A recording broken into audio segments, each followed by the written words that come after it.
नमस्कार, आप देख रहे हैं नेक्स्ट 9 पॉलिटिकल बाइट। मैं हूं आपके साथ सिराज।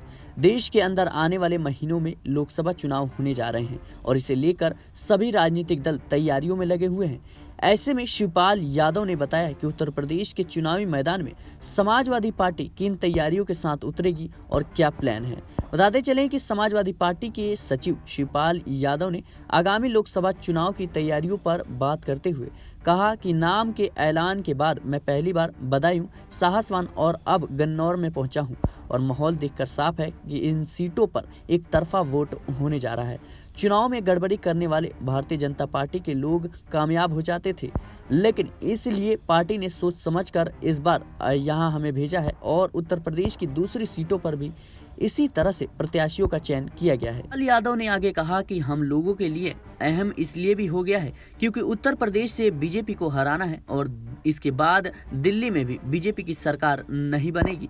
पूर्व सीएम मुलायम सिंह यादव का जिक्र करते हुए शिवपाल ने कहा कि नेताजी गुन्नौर सीट से कई बार चुनाव लड़े और कई बार सांसद भी बने। गुन्नौर विधानसभा सीट से जब चुनाव लड़े तो 1,83,000 वोट से वह चुनाव जीते थे। संभल से भी कई बार लोकसभा में गए, मैनपुरी और आजमगढ़ में भी चुनाव लड़कर जीते थे। तो यह सीट तो नेताजी के परिवार की सीट है। अब मुझे यहाँ भेजा गया है तो यहाँ पर रिकॉर्ड तोड़ जीत होगी। 5 विधानसभा सीट पर समाजवादी पार्टी ही जीतेगी। लेकिन इन सबके बीच शिवपाल यादव का मुस्लिम वोट बैंक पर बड़ा बयान सामने आया है। बता दें कि AIM चीफ असदुद्दीन अवैसी का जिक्र करते हुए शिवपाल ने कहा कि नेताजी से लेकर अब तक मुस्लिम भाइयों ने हमेशा समाजवादी पार्टी को सपोर्ट किया है। इस चुनाव में भी समाजवादी पार्टी का जो इंडिया गठबंधन बना है उसके साथ होकर भारतीय जनता पार्टी को हराएंगे और बीजेपी को सबक सिखाने का काम करेंगे।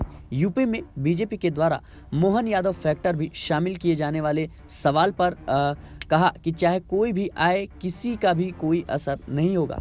बताते चले कि असदुद्दीन अवैसी की पार्टी AIM लगातार इंडिया गठबंधन में शामिल होने की बात कह रही है, तो वहीं दूसरी तरफ अब समाजवादी पार्टी उन्हें दरकिनार कर रही है। ऐसे में बड़ा सवाल यही है कि क्या मुस्लिम वोट बैंक में अब असदुद्दीन अवैसी सेंधमारी करेंगे? क्या मुस्लिम अब समाजवादी पार्टी पर भरोसा दिखाएंगे? यह भी एक बड़ा सवाल है। फिलहाल के लिए इससे खबर में इतना ही।